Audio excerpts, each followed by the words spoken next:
ladies and gentlemen. BIM to me is a bit like Twitter, and I'll explain what I mean by that. The technology enables quite sophisticated data, collaboration and communication amongst a wide group of individuals, all working with a common aim. Paul Wilkinson sat over here, and Paul is a renowned tweeter in the industry, and he's just given me some stats. There's been 50 tweets generated during this meeting so far, 12 contributors over an hour or so. But what's really powerful about that is that data, that information, has made its way to nearly 18,000 Twitter accounts around the globe. This meeting, whether you realise it or not, we're being observed from afar. People are contributing, people are taking that content, people are using that information, that data to do their own analysis, their own research about what's happening in BIM. So I think what I'm getting at there is what's happening with web services and what's happening with the market. Really, there's a lot the technology can bring. A lot of it, to me, is about communication. And I've got a screen, so I really need a screen there, but...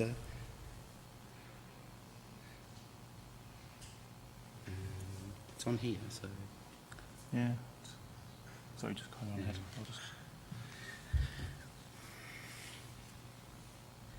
So the first thing I'd say there is, if you want to find out more about BIM, I think someone mentioned it earlier, I find out most of what I know about BIM from watching what's happening in the world of Twitter. Rather than spending £300 on a conference, you can get much more from it by following the Twitter feeds. Anyway, moving quickly on. KaiCloud, we're a business, a Newcastle, actually based down in North Shields on the Fish Quay. We're a Newcastle-funded, Newcastle-resourced. All of our product has been designed, developed in this city, or very close to this city. And I think we're very much part of this growing appetite and skill set in the northeast of England with NBS. You've got the guys from the BIM Academy and Riders, you've got other businesses like Space Architecture, etc. There's a lot of real expertise in this part of the world, and you know, that goes into the world of quantity surveying, into contracting, etc. And I think some of the learning that we've got from BIM has very much come out of projects in this part of the world. I mentioned that we did some work off the back of the Middlesbrough BSF project. We're currently working on the northeast batch of the Priority Skills project with Sir Robert McAlpines. We're very much involved in managing assets, and there's a lot happening in this part of the world. And I'm really keen to sort of just to flag that in what you get from today. There's a lot of expertise in this part of the world, and it's important to pick that up. Why is it relevant to the world of asset management and facilities management? Now this, some of you might be aware of this stats, but you know, we've consistently spent about £100 billion in the UK economy on repair, maintenance and capital works over the last, well this number's pretty been consistent since the early 2000s. And it's typically been a sort of 60-40 split, 60% being new capital works, 40 billion repair and maintenance. But what's happened in the last few years, the latest stats for this are currently being compiled for 2012, and there's been a marked increase in repair and maintenance, mainly because of the lack of capital works funding that's available in the market. But I guess what I'm getting at here is there's a lot of focus on BIM in construction, when really a huge part of the expenditure in the economy that we operate in is in the world of repair and maintenance. And that's really where we're focused, because we see that as being the bigger piece of the pie, both from a cost point of view, but you know, we only renew something like 8% of our building stock every year. So we've always got 90% of what's out there are existing buildings, operating buildings, many of which have been around for more than 20 or 30 years, many of which need refurbishing, many of which are in bad shape and bad condition. And in most cases, the clients don't have the cash to invest in those buildings. So BIM, to me, is a tool to work out how to better manage our existing stock as well as what we do with our new buildings. But it's a tough nut to crack. BIM is a multi-dimensional thing, many edges, many corners. It is a black box to many. Certainly was for me when I first started looking at this. And you know, we certainly see is really the key here is about making BIM open, making BIM interoperable between the different systems. For example, there's been a lot of talk about software. We are a software vendor. We certainly don't compete with the likes of Autodesk, etc. at the moment. But we base a lot of our technology on open source technology. So we use the Northumbria University XBIM product that's been mentioned a few times to extract data from models. It's a great tool, it's open source. We got involved in the development of that product and being very close to the team here at the university. So I think there's lots of different technology out there, and it doesn't have to be expensive. And I'm going to talk about some of the low-tech, medium-tech and high-tech ways of integrating this through. In terms of the dimensions we talked about, this is a common thing that you'll see out there in the industry. People talk about the 6 dimensions of BIM. In fact, I found a website last week where someone was talking about the 9th and the 10th and the 11th dimension. It sort of gets a bit sci-fi at that point. You think, well, where does it end? But I think it is quite straightforward. We've gone from the concept of, a concept, a sketch, through to a 2-dimensional drawing.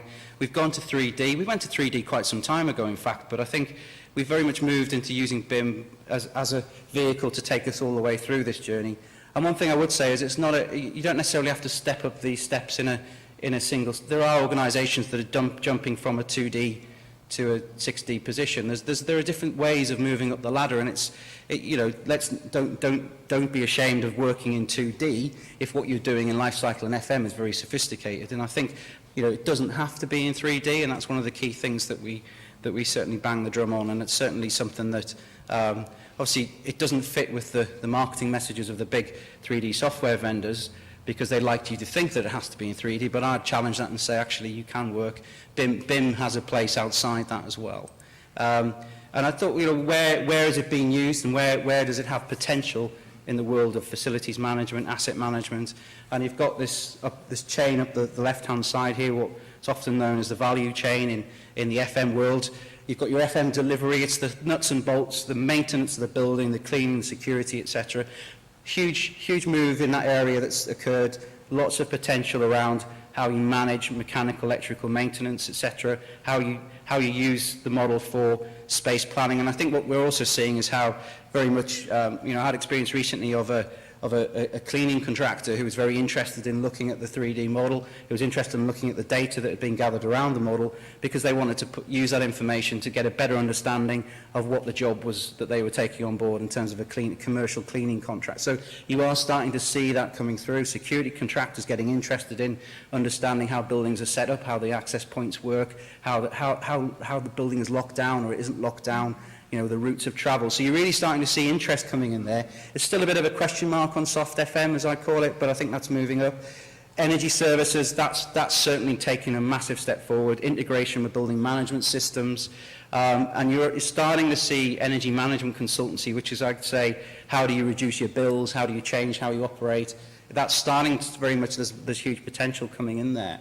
The biggest part that we're operating in is in this asset property management space, where you're using the models and the data associated with the models in terms of how you survey your assets, how you operate your buildings, how you carry out investment planning, and how you really just make decisions around what space you keep, what space you dispose of, and that side of things. And I think this is where we're starting to get interest. There was a piece written recently by one of the big commercial letting agents that I picked up. I think it was one of the guys, actually, either Knight Frank or Jones Lang LaSalle, made a case for BIM, and that he said that we're moving to a situation where if you're a commercial developer looking to let or sell on a building that's come from the world of BIM is an open book.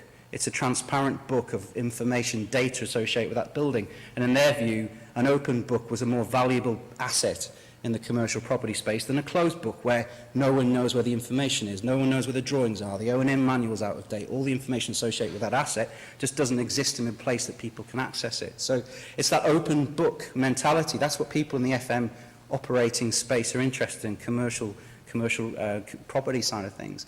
And I think it's this understanding that once it really sort of moves out into the property management, the brokerage, and really into the sort of day-to-day stuff that happens with property out there in the real world, then we really will start to see a significant take-up and understanding. But again, it's important that it's about extracting data, extracting the information out, but ultimately it's about the digital technology and the data that's associated with that. A couple of other examples here, and I've mentioned these at a few other conferences, and I think I always get a couple of additional ones thrown in, but there's some really intelligent stuff happening out there. Autodesk have done some really clever stuff with monitoring energy and carbon impacts, linking meters to sensory data on usage and occupancy, and there's a couple of major clients looking at this. I heard rumours that the new Google development in central London is certainly they're looking at how they link up the model with occupancy, spatial data, etc.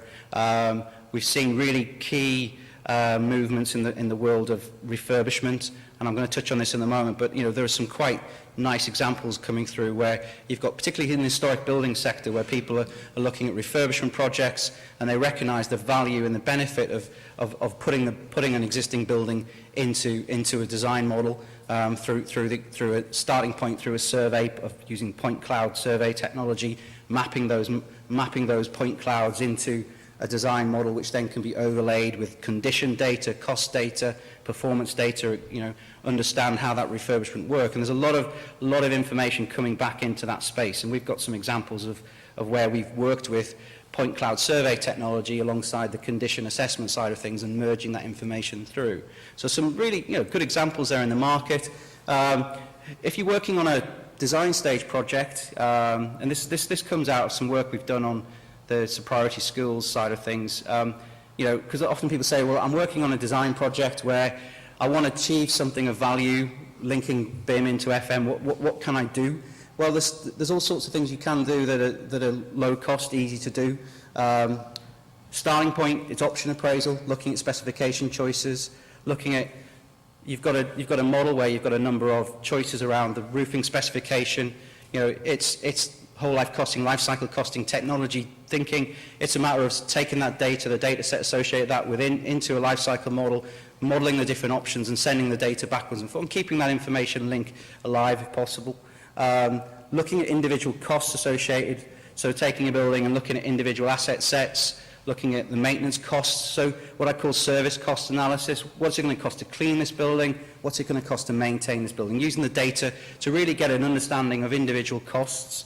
And then you've got the whole building cost analysis, where you take the information associated with the asset, everything that's there. What's this building going to cost me to operate against a set of cost settings over the next 25 years or the next 30 years? And that's exactly what we've just done on a priority schools project. The client wanted to know what the 25-year life cycle costs were for the building, and what we could do it in Excel, we could do it the old-fashioned way, we could do it in it, but what we got linking that analysis up with the model and the data associated with that is you get, as somebody mentioned before, you get a richer data set, you get more confidence. So when someone's saying it's a particular specification, it's a particular quantity in a particular location, there is some evidence to say that it is, rather than the contractor saying, I think I might go with a CalZip profile roof, but I might go for Sana fill, I'm not really that sure, and you're trying to give somebody some hard and fast advice about what's the best option over a 25-year period. At least you've got some certainty as an advisor, or a cost consultant, or an FM consultant, trying to give your clients some solid advice, and it's giving you that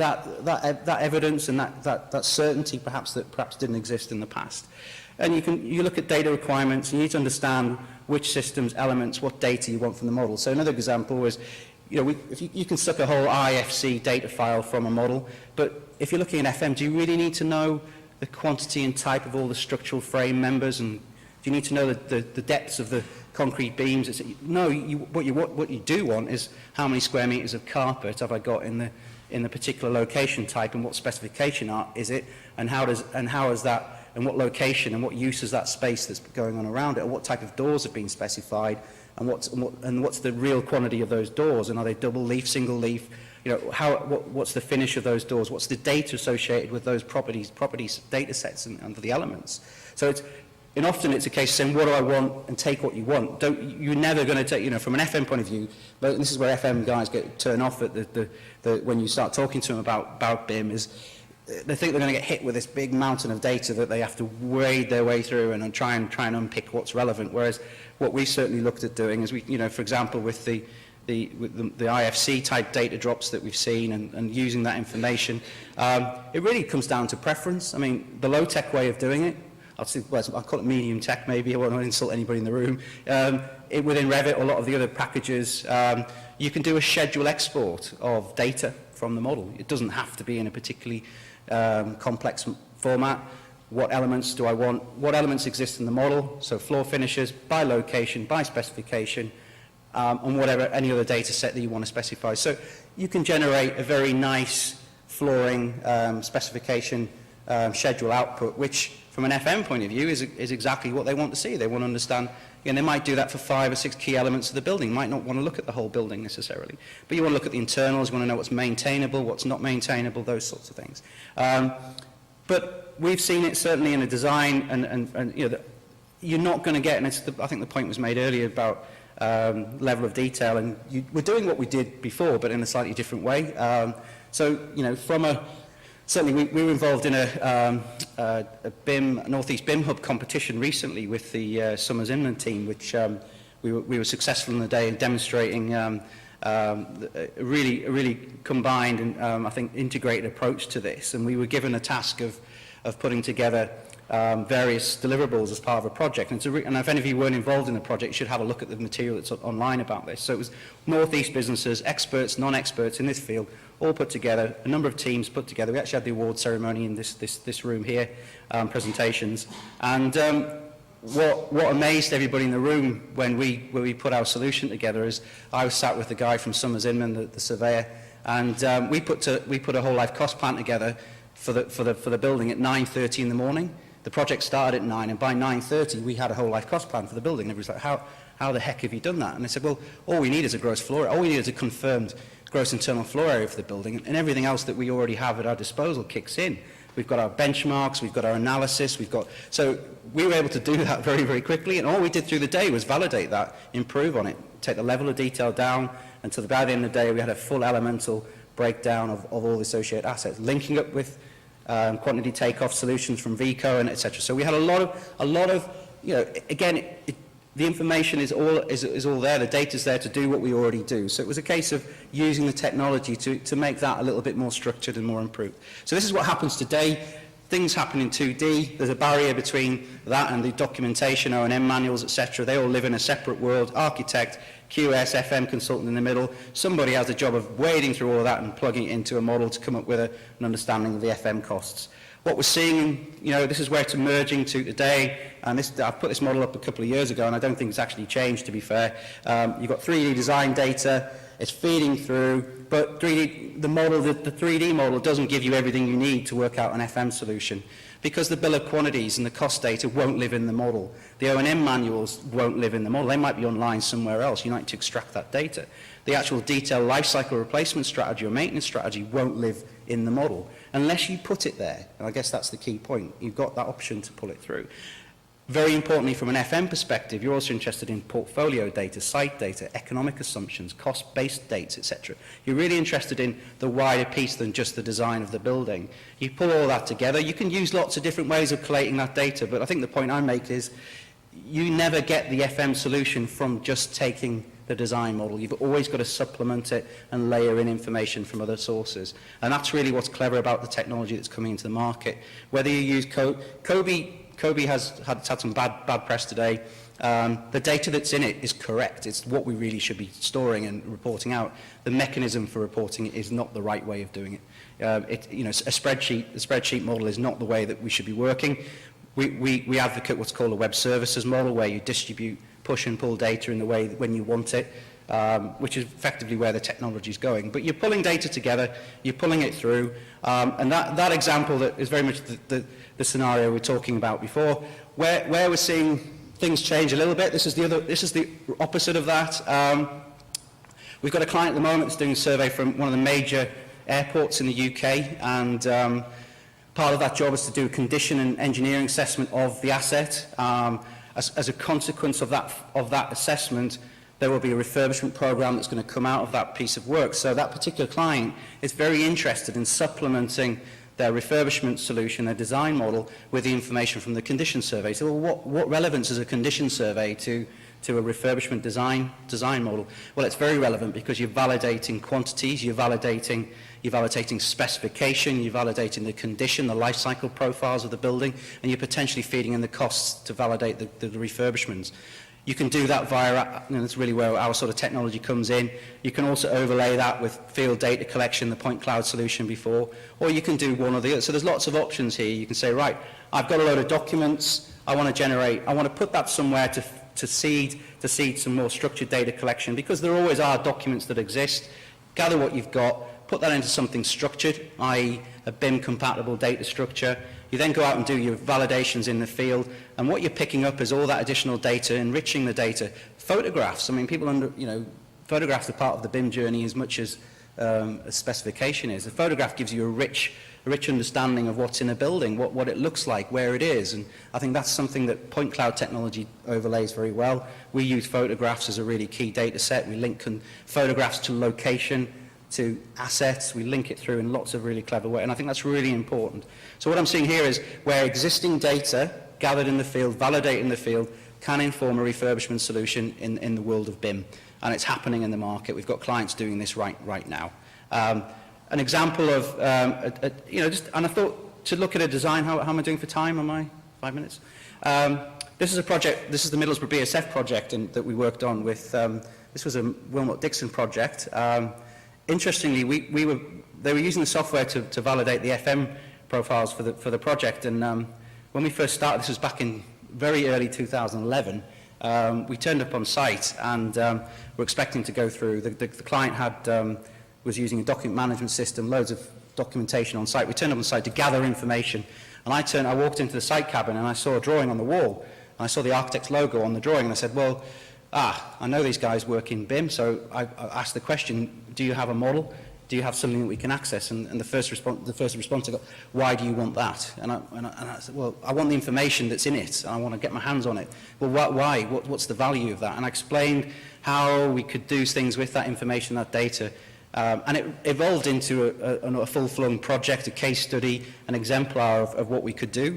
And this is just a highlight. This is the building. This is a highlight of the floor finishes at a given level in the building. You know, what I'm interested in from an FM point of view, I want to know what the area, the volume is, the specification. This is Target lino material. I want to know what the keynote specification is, the manufacturer. And I highlighted the box there on the bottom right, no cost data in the model, because the contractor isn't commercially required to put the data in the model, and the architect isn't pricing the deal. Somebody else is putting a cost plan together outside that. So we had to pull that information in to do what we need to do, but don't expect, there might be fields in the model, but they don't often have to be populated, and there's all sorts of fields in there for service life, maintenance, other things that you might populate, and this is a turning point in the industry. Do you accept that the model, the design model, may not have this information in, and look to overlay and link it with other data sets, or do we say everything has to go into the design model? Now, my view is it should live where it should live. It should live with the person who's responsible for putting that data together, who owns that information, who has the skills to do that in the most appropriate way. It could be a cost benchmark rate in there for £25 a square metre, but it's not a commercial rate. It's not going to be real. So, an example there, we did some examples of floor finish comparisons, took the data, looked at how, and these were analysis that we ran in the software, and then used the data to present it in different ways to the clients. We put together a full 25-year, this actually went out as far as, for BREEAM compliance, we did a full 60-year profile. But what are the activities in the building? We've got a total cost of operation by cleaning, by maintenance, replacement, all enriched by a data set from the model, again by elements. So this is your standard elemental cost plan for a life cycle profile, but the key thing is all of this was based on activities and information that had come from the model. So we were able to put together a nice profile, help understand what was going to be profiled and when. Kobe, I mentioned this before. All I'd say here is the world of facilities management is already quite sophisticated. They've been using CAFM systems, database systems, for some time. They don't want to move away to spreadsheet. They don't want to move from a database to a spreadsheet. So I think there's a bit of a step up that's required in our part of the industry to be able to communicate better with the world of FM. They do not want to see a spreadsheet. There's also very, very different classifications being used. We talked about that earlier. FM operators use asset codes. They don't talk about building elements in the way that we do in the construction industry. We need to get our head around that and link things up in appropriate ways. And that's all possible, but you've got to understand that most of the time, all they're interested in is the mechanical, electrical equipment and how many boilers, how many pieces of kit, and where are they, and ideally who manufactured them. So there's a lot of things there that are important that we need to understand. Kobe's got, from an FM perspective, they're still asking questions, and I think we've got a way to go in the industry there yet. FM will keep the data alive, and I think that's the really key thing I want to leave on. You might create the models, you might start the process, but the facilities managers of this world will be the custodians of that data. They will keep it alive or not keep it alive. And it's important to us to make that process as user-friendly and as flexible as possible. Okay, thank you very much. Thank you.